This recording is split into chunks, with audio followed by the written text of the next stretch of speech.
Hi guys, nandito na naman ang Pretty Mom ng Spain. Today's video magluluto po ako ngayon ng chicken in the pan.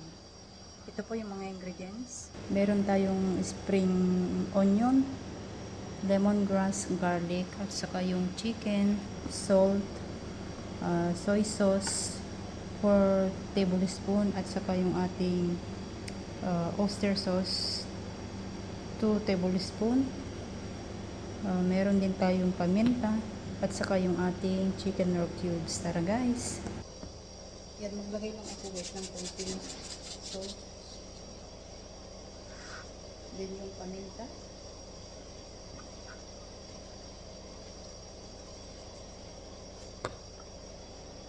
Yan, ilagay ko na yung ating garlic sa loob ng chicken. At saka yung ating spring onion. Ayan, dito sa bowl guys, i-mix lang natin yung ating soy sauce, oyster sauce, ground black pepper, yung ating chicken raw cubes. Yan, i-mix lang natin siya guys hanggang well combined.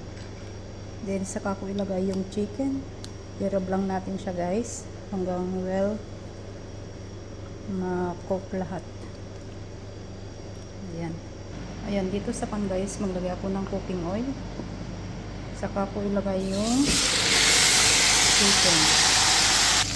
Yan lang guys yung ating manok. Nabaliktad ko na at tatanggalin ko. Ayan, same pan guys, ilagay ko yung ating lemongrass. At ibalik ko yung ating chicken. Then maglagay tayo ng isang anis. Wala akong Sprite guys, kaya Coca-Cola na lang ang ilalagay ko. 2 baso guys. And then takpan natin siya, hayaan natin siyang kumulo. Ayan, maglagay nga pala ako guys ng 2 laurel at yung green apple. Gusto kasi yung amo kong babae guys yung may apples, kaya lagyan ko siya ng apples. Ayan, ito na guys yung whole chicken in the pan.